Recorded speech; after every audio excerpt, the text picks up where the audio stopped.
Hello, everybody. Yeah, I know what you're thinking. This isn't post game. This isn't close to post game. What's he playing at? What's this charlatan playing at? Yeah, I was just been absolutely knackered the past few days. So I've not really slept. Hay fever has been getting me down. I've been waking up like almost suffocating, nose so blocked up that I'm like, whatever. You don't need to hear all that. I didn't sleep. I was literally falling asleep in the second half yesterday. No reflection on the game, anything like that. I was actually really annoyed because obviously it was Spurs' biggest game in years. And I was falling asleep and I just had to throw in the towel. I physically could not stay awake. I went to bed and I woke up really early because I fell asleep about, I don't know, 9 o'clock, 9:20, something like that. And then I woke up at about 4:30. Just looked at my phone and saw that Spurs, all the triumphant messages. Spurs are through to the Europa League semi-finals. Scenes, defiant messages from the players, people bundling onto Ange Postecoglou, Ange joking about with the press, saying, you guys are going to be stuck with me for a bit longer. It's good. It's good. Look, I know I've been digging him out a bit the past few weeks, but as I've always maintained, if I get proven wrong, and it's not about being proven right or wrong. I've not been sat here saying like this is definitely the answer and Ange is this and that. I just give my opinion as I always do, and my opinion has been that I've not been particularly happy, and I'm still not particularly happy with how Tottenham have performed in the league. I think we've performed below ourselves, but right now, who cares? Who cares? It's not. Well, it's sort of fickle in a way, and we'll take that on board. But I'm a Spurs fan. At the end of the day, I'm a Spurs fan. The Spurs are now in a major European semi-final. And isn't that just the tonic to Arsenal being in their own one? Because I was thinking about that when they did over Madrid the other night. And I know people will always say, "Oh, it shouldn't matter what they're doing," but it does. I'm sorry, it does. And I don't believe people when they say that they don't think about us and they aren't asked about them, because I think everybody is, and that's the point of a rivalry. And I know, right, if they win the Champions League and we win the Europa League, it musters that feeling of like, well, no, let's go into that. Let's go into that because when they beat Madrid, and you have to hand it to them, it was unbelievable. Like, it's an unbelievable result. We can say all we want about Madrid not being the Madrid of old and what. It's an unbelievable result. It's brilliant by them, and I hate it. It's disgusting, but whatever. And there's that part of me that was thinking like, it's sort of it completely takes the gloss off of us getting through. If we get through, if we manage to win away in Frankfurt, it's going to be kind of sullied because even if we do go and win the Europa League, if Arsenal win the Champions League, then that's going to be, it's going to be crap and it's going to be miserable. But like last night, Spurs get into the semi-finals, us getting there. Yeah, I don't want to see Arsenal win the Champions League. Don't get me wrong. I want to see PSG wipe the floor with them. But us doing our own thing, us having our own heroic result, that's kind of the point where I'm like, sometimes you just need to like let that thing go.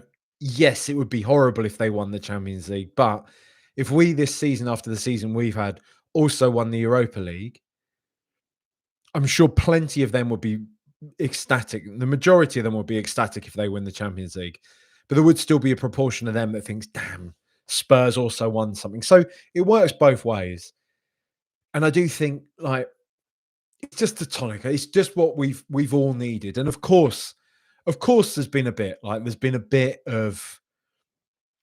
a few people. I've seen a few tweets already being like, if anyone doubted, all those that doubted Ange Postecoglou don't deserve to celebrate this. Come off it, man. Nonsense.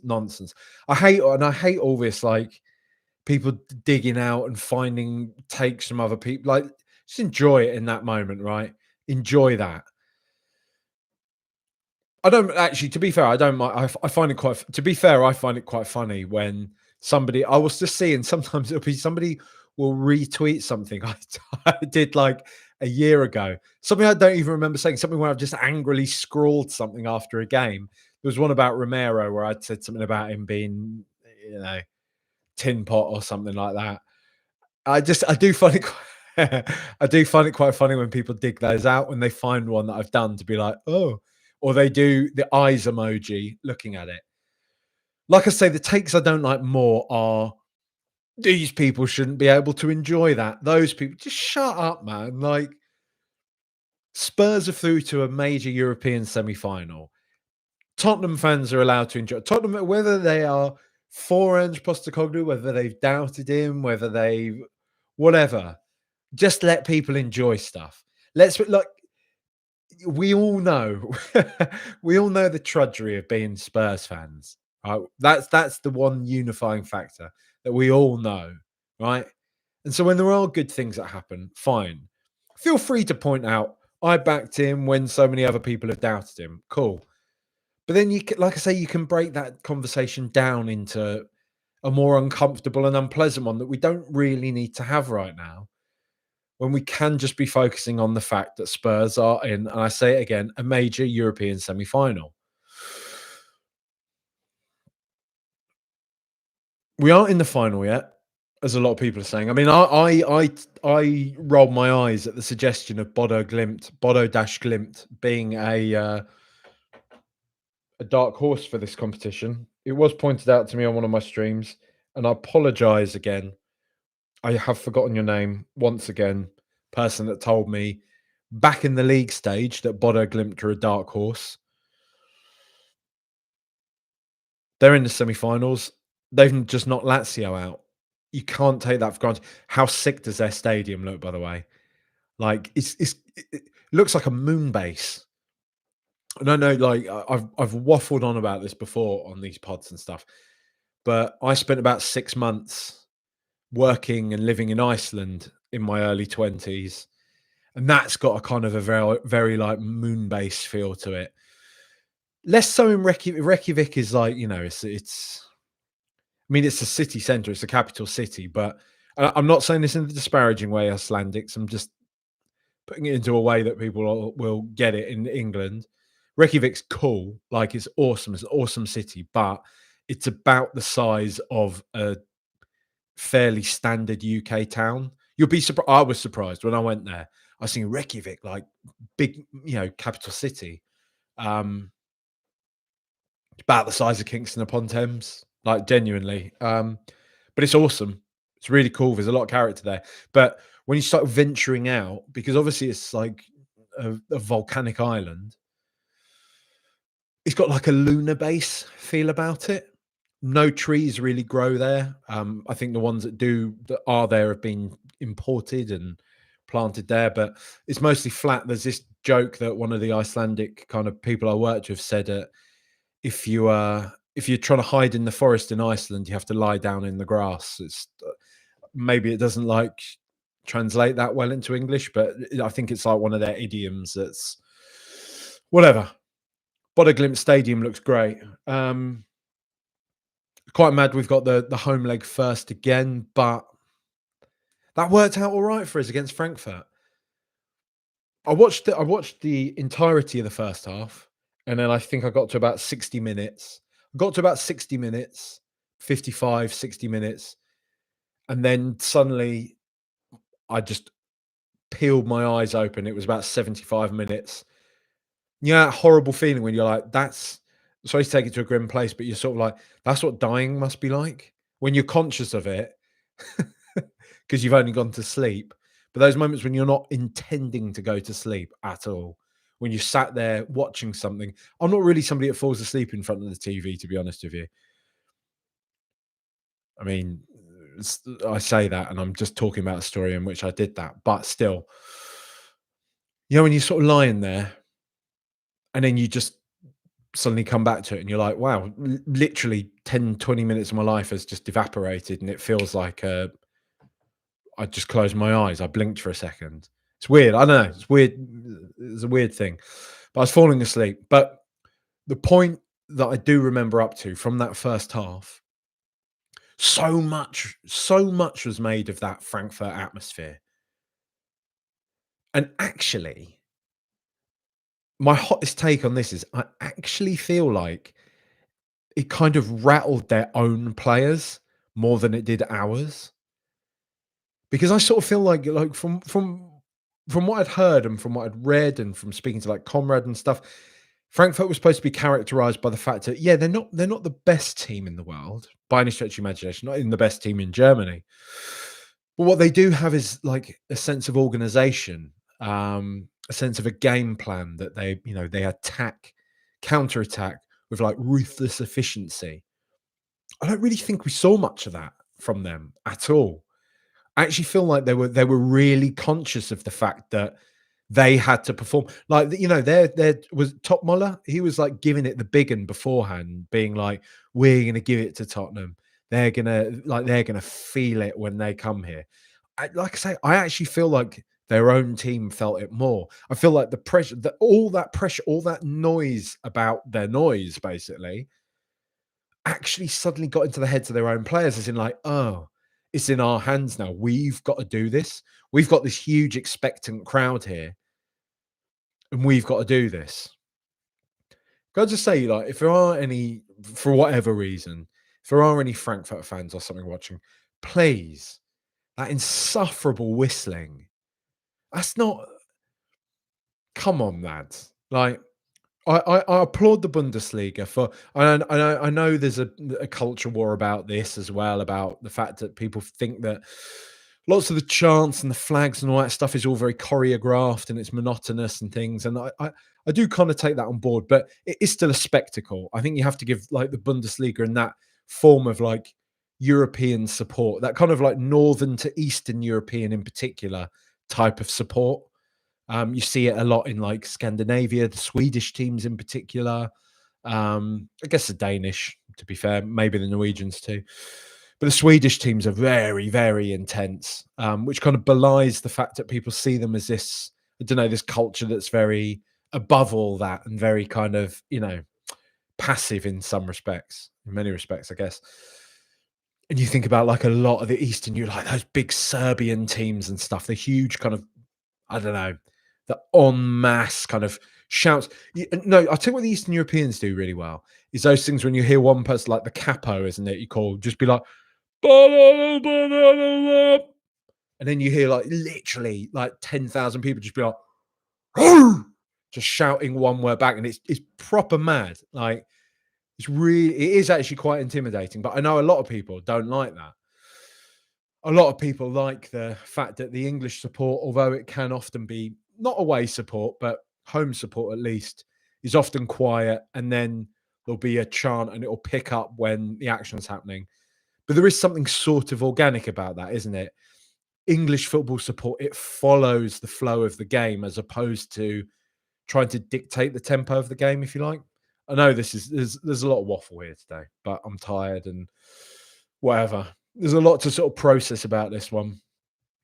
But yeah, I feel like Frankfurt's support got into the minds of their own players a bit too much because it felt like they were making a lot of unforced errors. I saw several, I would say I can remember at least two occasions where we were sort of pressing them in their own half and they were getting a breakaway and they just sort of mess up the passes a bit, be a bit sloppy. They'd overhit passes, not control them properly. I don't know. They just,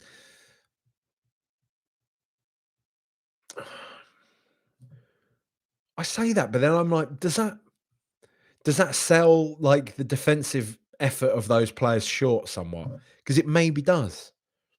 Mickey van der Ven's incredible, like Ledley-esque sprint back and tackle was unbelievable.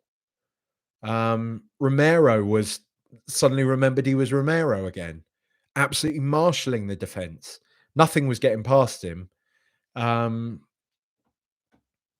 And Udogie, sorry to say, I've been saying it, like, cut him some slack. Like, we've seen that he's a good player. He's a very young player. He's been injured this year. He's had a big layoff. He was quality last night. Probably from what I remember anyway, man of the match, Destiny Udogie, like unbelievable performance. I will say I rolled my eyes. I was disappointed that Spence didn't start, but appears like, I think Ange is probably quite vindicated in that decision because Porro was good. Maybe Porro's energy, his sort of intensity is what you need in a big game like that. He does love it. He seems to sort of really kind of. I mean, we felt it against them when he was playing for Sporting, wasn't it? Like he was proper up for it, and that's probably part of the reason that we signed him. Maddison, great. I mean, ridiculous, ridiculous that goalkeeper didn't get sent off for that. He made no attempt to go for the ball whatsoever. It was high. It was reckless. Whatever the people will say, there's a technicality. It wasn't the last man and all this sort of stuff. But I still don't think that matters when it's as reckless as that. And any other sort of player just clattering a player like that in the box, it's a red card, and it should have been a red card. It was a disgraceful challenge. It was a disgraceful challenge. Obviously, Maddison's gone off as a result of that as well. I remember TNT Sports at the time were being like, when they first saw it, to be fair, were like, oh, Maddison's played for that. He's played for that. He hadn't at all. He was watching the ball. He was looking at it coming.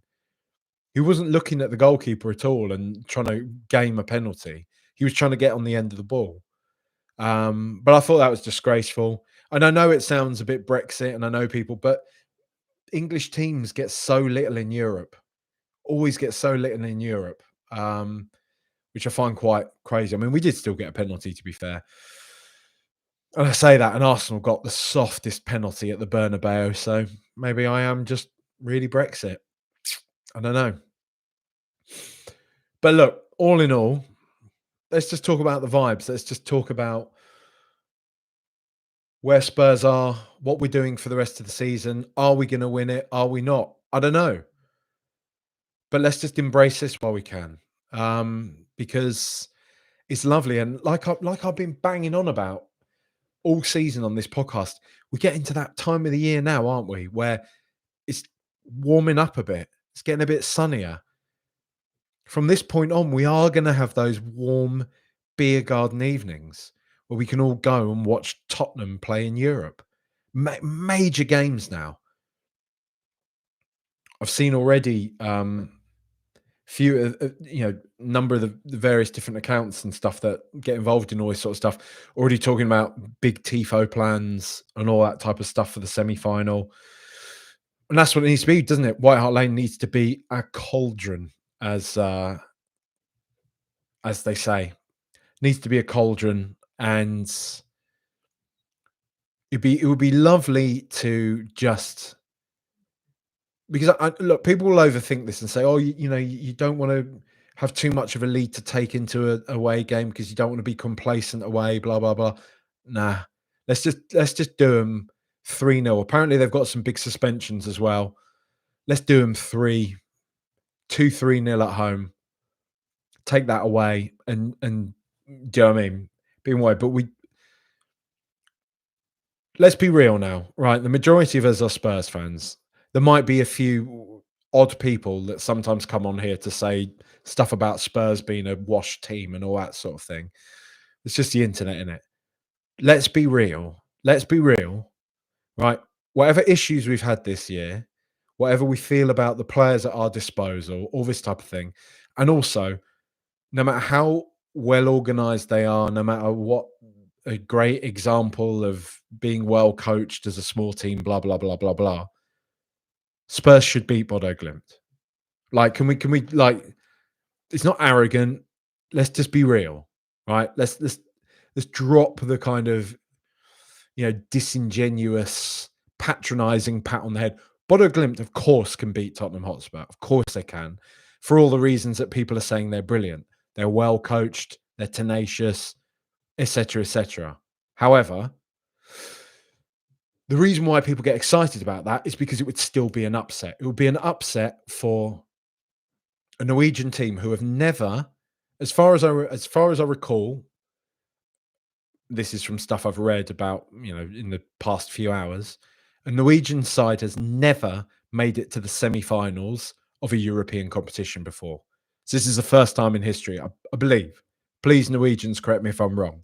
But Norwegian side has apparently never made it to the semi-finals of a European competition before, right? And that's not, I understand. I understand there's certain privileges that come being an English football fan, the money it gets poured into the game, all these types of things. I understand there's a lot of context behind this, but if we're just dealing with where things are right now, Tottenham should be beating Bodo Glimt. And who we have waiting for us in the final is, well, another matter, isn't it? Because there you have two nightmare scenarios, don't you? I mean, calling a nightmare is a bit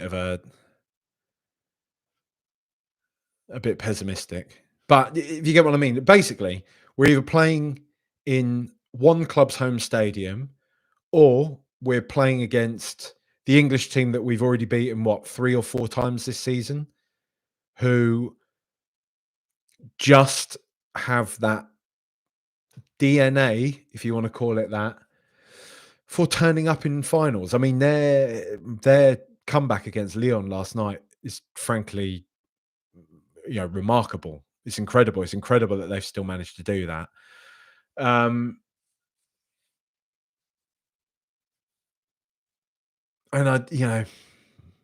but we got to get there first.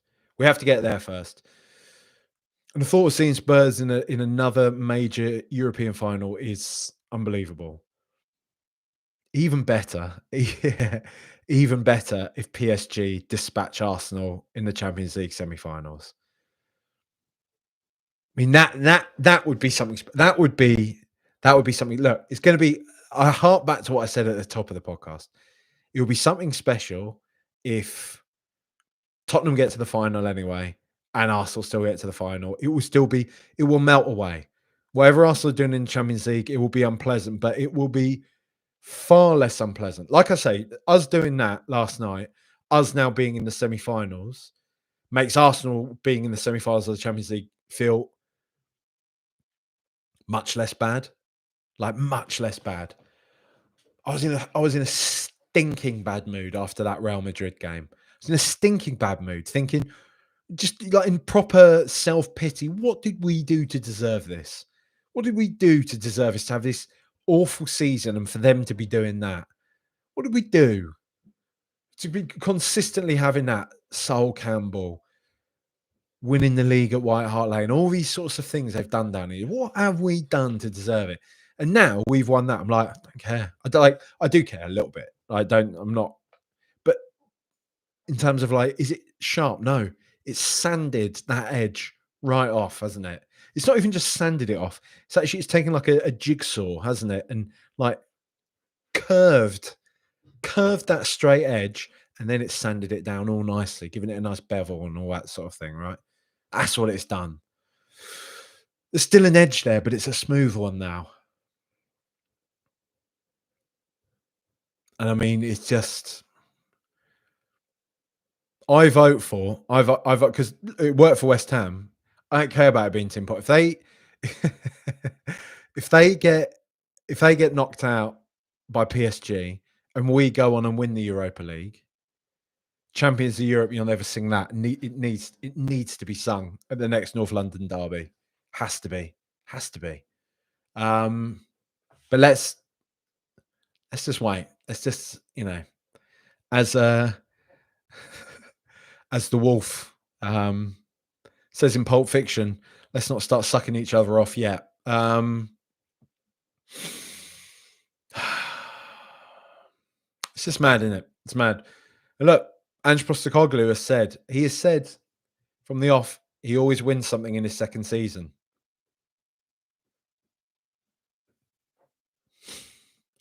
I love that, the "What was he cooking?" The same it's whoever it is that does, like there's some other guy that does, like, film reviews and stuff, and obviously they've had that picture of Paul Dano, did he know? I'm explaining a meme to people who have 90% of you have all seen it. But there's another one from the same creator, which is like Thanos making some sort of broth in one of the I think it's Endgame, and it just says, "What was he cooking?" And when people reply to stuff, when they'll find like an old outlandish statement from somebody. I love it. I do. I might be hurtling towards. Wow. My twilight years now. I mean, that sounds a bit grim, doesn't it? I'm not quite. I'm in late summer now. That's what I'm going to say. I'm not in autumn yet. I'm late summer. I still find internet culture, all that brilliant. It's hilarious. Um, let's see what some people said. Sam Salinas says, "Crazy how awesome our defense looks with everyone fit." It was all right, wasn't it? They were all right. Dwayne 3, who has been holding me to account on several occasions this season, says, "Thoughts on Romero's performance, mate?" Question mark. He was very good, wasn't he? He was very good. And I think fine, I'm happy to hear that, obviously. But I don't think at any point I've ever said that Romero is a bad player. I've just questioned like how much his heart is in it at Tottenham anymore and continue to speak about selling players at the right time. But for now, that's a conversation for another day. That's a conversation for after we lose on the weekend or whatever, and I'm feeling grumpy again. But right now, he was great last night. I will hold my hands up and say, no complaints about Christian Romero. Well done, lad. You're showing the sort of form that you probably should have done all this time, but you're doing it now, and that's good. You've done it on the big stage.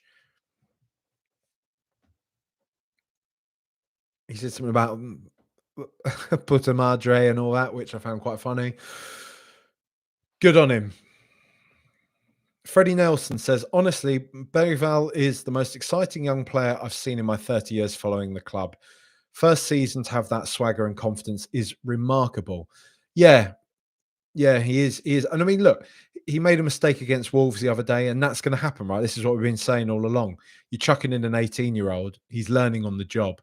But what you do have from him is, okay, the odd mistake and stuff, but what you do have from him is that, I don't know, just that sort of belief you have when you're a lot younger, when you're less kind of in your own head about stuff and overthink things. He just kind of goes through it. We need a bit of that energy, and yeah, he's been a breath of fresh air in this latter part of the season. Him and Gray coming through is very exciting. Lovely, wonderful, wonderful young player. Beat plates. Beat plate says, "Was the intimidating atmosphere in the room with us?" Jask says, "The ref was poor, not giving that penalty instantly. How is the keeper coming to claim the ball when his hands are down by his side as he's making himself as big as possible like it was a one-on-one?" Yeah, I agree. There was another thing as well that was pointed out. I can't remember if I read it on Twitter or if somebody said it to me. Apologize if it is the latter. But the point was also made that he apparently at one point in the second half, I didn't see this, maybe it was when I was asleep. So apparently there was a foul from Spurs, and Frankfurt played like literally like 10 or 15 seconds, didn't manage to get their shot away on goal, and then he pulled it back, like gave them, so he basically gave them the advantage and then pulled it back and gave them the free kick. And this was like in the dying moments of the game, apparently. I don't know, you tell me, but that sounds a bit whiffy, doesn't it? Not a big fan of that. But like I say, right, Brexit Bob over here. I don't feel like English teams are that fancied in European competition. There's a whole thing about, the Premier League and everyone thinking we're all smug and all that. Like, Just saying. Patrick Campbell says, agree regarding Destiny. He was outstanding. We've been long overdue a performance of that sort of fight and togetherness. Could we? Dot, dot, dot.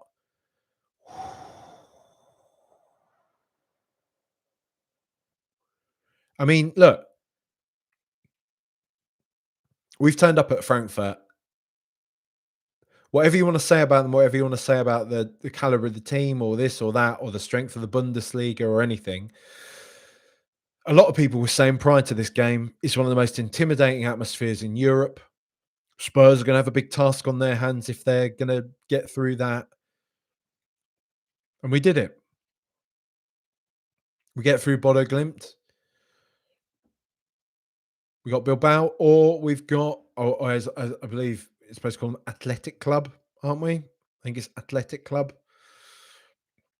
Don't want another Sporting Lisbon on our hands. Or Manchester United. I've said from the very beginning of this competition that I think we are one of the better, if not the best team in this competition. And whatever we want to say about, I've seen some people say that it's been an easy route, mostly Arsenal fans, to be honest, saying Spurs have had an easy route to the final, blah, blah, blah. A Gareth Southgate World Cup route to the final, all that type of thing. We've still beaten everyone in front of us. I think Frankfurt have scored, I think there's something mad, like they've scored a goal in every home game since last December or something like that. We shut them out. We shut down the atmosphere, and we're through to the semi-finals. Could we? We certainly could, Patrick. Matt Scally says, come on, you Spurs. We're going to do this. Ange for life. Matt. Who would have ever doubted Ange Postecoglou, eh, mate? Not me. Not you. Always been a big fan of him, me.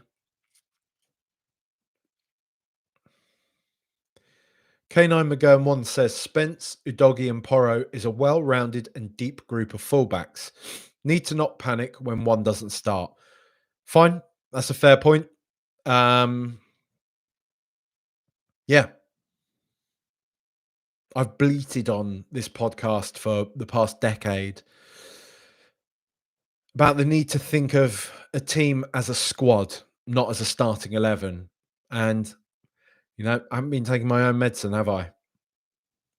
It's just because Spence has been so good. But can I just say, right? And again, I'm not gonna name the person who I've been talking about this with, but the idea has been floated. There has been a suggestion, just a mild suggestion, and this might be my, say, growing gammon sensibilities now as I'm in my 40th year on this mortal coil. That Jed Spence is maybe, just saying, and I love the fella, I love him, but he's flopped a little bit since he did that Rio Ferdinand podcast. Just saying. Just saying. Just leaving that one out there. I said at the time, and I still feel it was a bit misguided. When you're kind of riding high, but it's still early days of that high riding, to start doing that, I don't know. Whatever. I get it. He's a young guy. He's been invited on a podcast by somebody that he probably looks up to.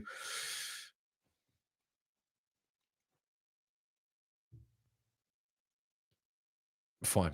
I'm like, we don't need to crucify the lad for it. I'm merely saying that, like, maybe it ruffled a few feathers amongst opposition players and whatever. I don't know. I still love him though, to be honest. But back to K9 McGurn 1's point, we do have options. We do suddenly have depth in those positions. If it gets rotated, especially a position that is incredibly energy sapping, in under what Ange Postecoglou wants us to do. Incredibly energy sapping. So I imagine they need to get a bit of time to rest up and all that sort of thing. It's probably worth mentioning, actually, on that note, about Ange Postecoglou changing up his system a little bit. Um, it's mad how actually pronounced it felt. We did seem to be much more cautious, much more reserved. There were quite a few long balls in there, but it wasn't all that. It wasn't a complete wholesale system change. There was just a little concession from Ange Postecoglou there when the chips were down, that he could have just done things a little differently. And he did it. He did that. And I can't think about which game it was, but there was another game earlier on in the season where he did it. It might have been another European match. There was another game earlier on in the season when the chips were down and he just switched it up a little bit. And we did that. And look, the side of me that wants to rant about that type of thing would probably say that's just really annoying. It's really disappointing because it shows you that he can be adaptable and he can do it, and he is principled to a fault.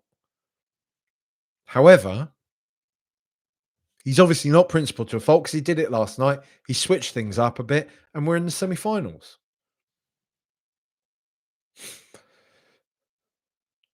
And the thing is, I think let's talk about this, because the big conversation will be the Ten Hag factor, right? And by the Ten Hag factor, I mean Manchester United winning the FA Cup last year, keeping him on, and then sacking him after whatever it was, 10 games or so. That comparison is naturally already being drawn with Ange Postecoglou. Whether he wins the Europa League or not remains to be seen. But if he does win the Europa League with Spurs, will everybody just shake hands and part ways amicably in the summer and say that's a good way to put a lid on it? I don't think so. And he's not going to walk away. A manager is not going to walk away from a job. He's not going to say, fine, I don't need that £5 million and to be a Premier League manager and to be unemployed and to have to look for another job again. There may or may not be a job as big as the Tottenham job in Ange's future. Who knows? If he wins the Europa League, I dare say there would be a massive job in the offing for him. But it's not guaranteed. I said on the pod with Charlie the other day, and the receipts are all there. You can watch back. As much as I've been critical of Ange, I've never delved into the whole he's lost the dressing room stuff. I've always kind of felt that the players are quite sad. I haven't felt that at any point he's lost the players, and he certainly didn't feel that way last night.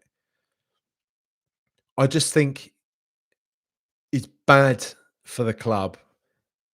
It would be bad. It would be. I'll put it in more simple terms. It would be stupid. No matter how this league season has gone, it would be stupid to sack a manager that has just delivered you not only your first trophy in 17 years, but a major trophy at that. Like our first major trophy since 1991, since the FA Cup. Our first European silverware since the 80s. You simply cannot sack. You can't sack that guy. You can't, and you shouldn't. To be honest, you shouldn't sack him. So if we do go on and win it, absolutely keep him on. And I know this season's been terrible, and I know it runs the risk of there being another bad season next year, and all those types of things. Right? I'm acutely aware of all of these different factors, right? But I just think the bottom line on this is, because a podcaster says the bottom line, but I just think that you can't, like, so let's just say in a moral and an ethical sense, I don't think you can, and I don't think that's fair. In a logical sense, I don't think you can, because you've got a group of players that are clearly invested in this guy enough to play through whatever is they have done this season to win I'm talking in the event of us winning the Europa League when I say these things. That have played through the various kind of hardships, the doubt, the injuries, all those types of things this season. They've played through all that to deliver that trophy for him. Half of them already seem to hate the club as it is. I don't think you can sack that guy and expect them to be bought in anymore for another project, for another manager. Doesn't matter who it is. I don't think you could do that to them. I think Daniel Levy or just the ownership in general, who are constantly under the spotlight for hiring, firing, all that type of thing. I don't think they can get away with that. What's the thought process behind that? Yes, we had a terrible league season, but the guy won major silverware. You can't sack him. You can't sack a manager that's done that and then say to Xavi Alonso, right, well, Madrid have brought in Klopp. That's apparently the rumor now. There's big rumors that Klopp's going to go to Real Madrid. You can't say, well, Real Madrid's not in your future anymore. Slot's just won the Premier League with Liverpool, so that job isn't in the offing for very long anymore. Leverkusen, you haven't managed to replicate that as much this year. I mean, maybe they will. They might still catch Bayern, to be fair. But in the event that they don't, so like, do you want to step in here because somebody like Alonso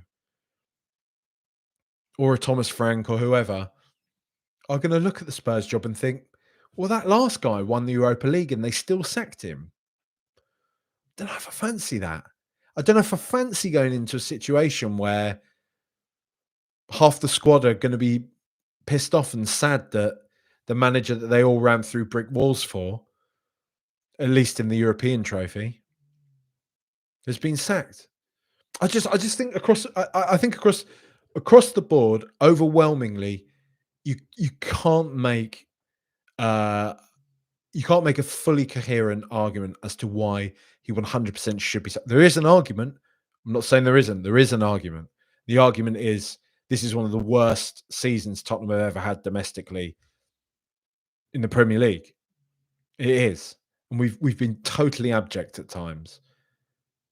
So there is definitely an argument. There is an argument for him to go, 100%. But I think if he delivers the Europa League, you just can't. I just think I think overall it would just be silly to. I just don't think you can. And you can look at it, you can look at that. I've been as critical of Ange Postecoglou as nearly anybody. I think anybody that's still not totally convinced.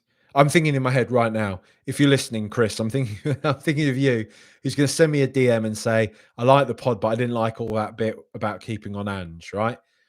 But I think even you have to agree, mate. You cannot you couldn't sack a manager that has won a major trophy. You just can't do it.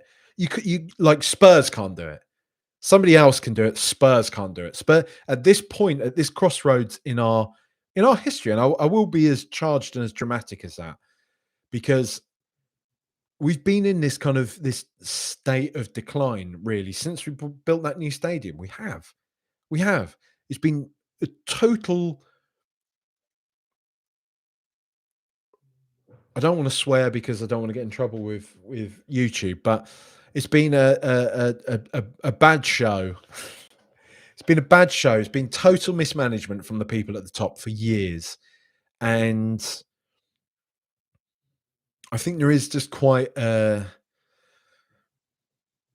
an existentially scary whiff about this season and about what could happen to Spurs if we don't get serious. And I appreciate that can go either way with the manager that's maybe going to finish us in 17th place in the league. But at the same time, I don't know. I think it's dangerous. Yellow Army 7 says, looking at the semi final, how disastrous would it be for us to get knocked out by Bodo? It would be terrible online. Yes and no. I think we'd be done a solid. Yeah, of course we'd get made fun of, but we'd be done a solid by the fact that they have dispatched teams like Lazio. They're clearly on a mad run. There's definitely a feel of a 2019 Ajax about them. I'm not making a direct comparison between the teams. I'm just talking about the theme, the elements at play, the kind of the underdog that is just defying all odds and going all the way. And that's what Ajax were in 2019, and we still broke the narrative then and dispatched them, but might not have done. I don't know. We could have seen.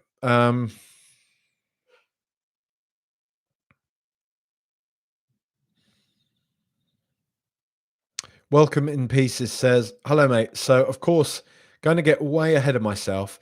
If somehow we can win the Europa League, can we push on and build a full squad, or will we ruin it for ourselves once again? Yeah, I mean, this is it, right? Because we still need players here, and I don't want the board to think, well, you won the Europa League last year, so you don't need anybody. We definitely need backup, and that is going to be an interesting conversation, isn't it? In the close season. I mean, I would hope that this manager or our manager can say this team is capable of something special, but the league form shows that you still need. Look at the injuries, all that type of stuff. You still need further backup. So yeah, I mean, that's kind of where we're at in it. Deuces Wild says, tell Solanke Odebear front three through to the end of the season. IMO. Tell, man, that was the game, wasn't it? That was the sort of game last night where I think everybody was like, yeah, drop the 50 mil. This kid's going to be good. Like, he was good last night, man. That rasping shot he had. Keeper pulled off a decent stop for that, but nice rasping shot. He's not the finished article on the pitch, but still, mentality wise, he's fearless, man. Like, and I like him. I like the cut of his jib. Let's put it that way. Let's put it that way. Day says, am I the only one who thought we got really lucky? Uh-oh. Teams know how we play out the back now, so it's really quite tough for us to progress and keep the ball. Look, Day, look, lucky or not, we're in the semi-final of a competition. It is what it is. You need, I know it's a cliche, but you need some luck at times. And Charlie on the last pod, he vocalized this really well, where he basically, I can't even think of the way in which he worded it, but he essentially said that like luck is just the way that we rationalize really marginal things, like really marginal odds. So, I mean, was it lucky, or was it simply that, you know,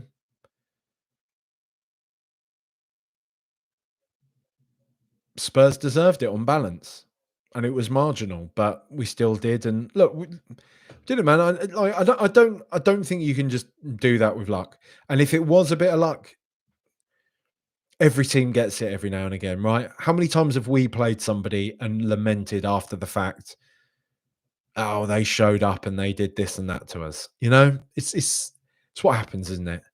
And we'll take it. Jay Ashraf says, Jack, you're forgetting maybe Ange wants out too. His comments in presses intimate that he has checked out. He has no relationship with the fans. Maybe he does, maybe he doesn't. He's an emotional guy, right? The thing is, he is an emotional guy. Again, I'm stealing Charlie's point, but he said, look, he's a boomer dad, isn't he? That's what he is. Boomer dads who think makes them tougher to act like they don't have emotions. They often don't know how to process that. I'm not going to tar everyone with the same brush, because I appreciate there's going to be many boomers out there that are like, hang on, like, it's not me. Stop you casting these sweeping generalizations. But I think we all know there's an archetype, right, of certain boomer dads who are just cut from that sort of cloth. And just definitely that. I don't care. I don't care, he says, whilst obviously really caring.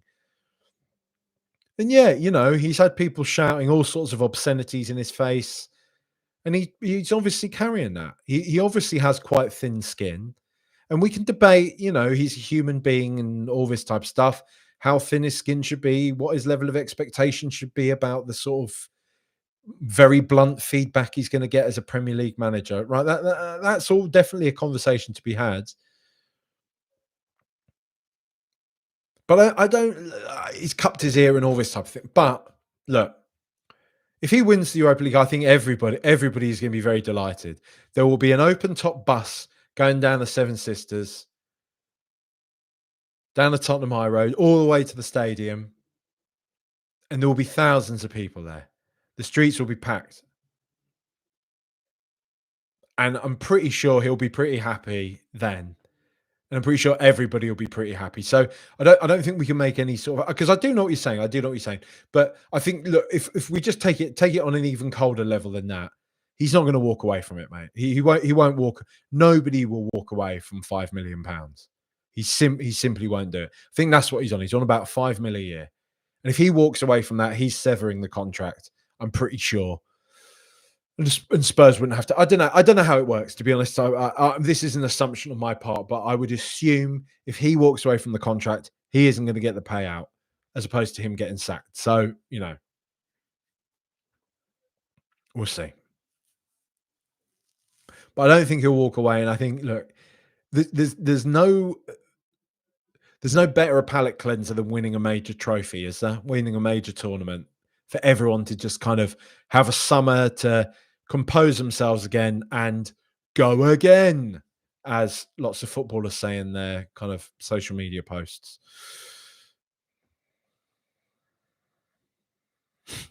Jask says Levy's probably already got the watches engraved. I hope not. Lucan, I like this, all in caps lock. Last night was the start of Ange's Spurs career. Club legend in the making, trust me. Maybe, mate. Yidvids2 says, hear your points on keeping him if we win, but surely it's better to can him after the final rather than just sack him in November, which is where we'll probably be headed if he stays. A mutual decision can be the wording on the Comunicado Oficial. I don't know, mate. Maybe. Look, and that will be the talking point, won't it? In the immediate wake after it. But let's save it for then. I reckon, because now we are one step closer to, as I was bleating on about a few months ago, as I've probably done plenty of times down the 10 years I've been doing this podcast. 12, 13, however long it's been doing podcasts since I started doing it with Flav and the Fighting Clock in the early days. Fighting Clock? Podcast about timepieces. The Fighting Cock back in the day. We haven't once had the joy of doing a podcast in the wake of a Tottenham victory. That would be nice. But it's not all about podcasts. It's about the thought of, it's grim. It's a grim thing to say, but the thought of getting to celebrate something like that. Like, my dad's not getting any younger. My father-in-law, who's also Spurs, not getting any younger. I'd like them to experience it. I'd like to experience it with them. I'd love to go up Tottenham with them, with my friends, with my family. See an open top bus with the Europa League, with a major European trophy lifted from the top of that. A sea of lily white everywhere. People on lampposts. People with scarves wrapped around their heads. Just everyone in the streets. Joyful, united, and just remember, having a reminder of the fact that we actually support a glorious football club. We do. This narrative, this prevailing narrative, this insidious narrative that is pushed by rival fans who have cornered off sections of the media, powerful sections of the media. God, this sounds like proper conspiracy theory stuff. I'm just talking about the fact there's loads of Chelsea in the media, Arsenal in particular in the media. They're all Arsenal. And they all get to set the agenda that Tottenham do nothing. Tottenham are a nothing club. Tottenham are a banter club. Tottenham have 0 trophies. It's nonsense. We support one of the most successful clubs in English football. We support a club that has won major European trophies before, right? We support a club that changes its kit to play midweek under the lights because we have European heritage. That's what we are. This club without Europe is nothing. It's part that we want to talk about DNA. That is part of the DNA of this club. Yeah, all right, there's Madrids, there's Liverpools, there's Milans, all that. But still, somewhere on the tapestry of European football is Tottenham Hotspur Football Club. We are there. And it is part of this club's culture. It is part of our DNA. It's part of our heritage. And we're one step, we can feel it. It's there. We're getting closer to it. And it's glorious. So all these conversations about who said this, who said that, all this type of stuff, fine. Let's just save it for after the fact. Let's just now to the end of the season, let's focus on it. Let's just get the positive vibes going. Let's pull together. Got Bodo Glimt on the horizon. Bodo Glimt on the horizon, and then a final. And anything can happen in a final. And it doesn't matter. It doesn't matter if we're playing in. We'll have just as much of an allocation as the home team do, right? There'll be thousands of us out there as well. You'll be mad. We're one step closer to it. One step closer. Just believe. Just believe. And it will be glorious. It'll be glorious. Doesn't matter. It doesn't matter. It doesn't matter what Arsenal do. Doesn't matter. That's a footnote in it all as well. Because, do you know what I mean? It's one of those things, when you're on your deathbed and you're thinking about it, you're not going to be thinking about the fact, oh, I wish Arsenal hadn't won the Champions League the year that I got to see Spurs win something major as well. And like I say, I'm surrounded by my friends and family. And we got to go uptown and watch all the lads making a fool of themselves on top of the bus because they're all pissed and all this sort of thing. It won't matter. All that noise, just shut it out. It doesn't matter. It doesn't matter about them right now. It matters about us. And it's glorious. We can taste it. We can almost touch it. We're nearly there. And I think that's more than enough for me for another day. Thank you, everybody, for tuning in, for listening, for watching. Please like, subscribe, share, all that type of stuff. Patreon, all that type of thing. I hate doing all the self-promotion stuff. So that's enough. I just appreciate all the support. Appreciate you tuning in. Sorry I missed it last night, but I was just, like I say, I was just falling asleep. So come on, you Spurs. Up the Spurs. It's good. It's good to feel proud of this bloody mental football club. You know, because it's been a miserable season. It's been a miserable season for everybody, right? And this is just a glimmer of joy to hold on to in the midst of all that. And it's not just a glimmer, it's a huge ray of joy. So let's ride it to the end. Come on, you Spurs. Up the Spurs. Let's do it.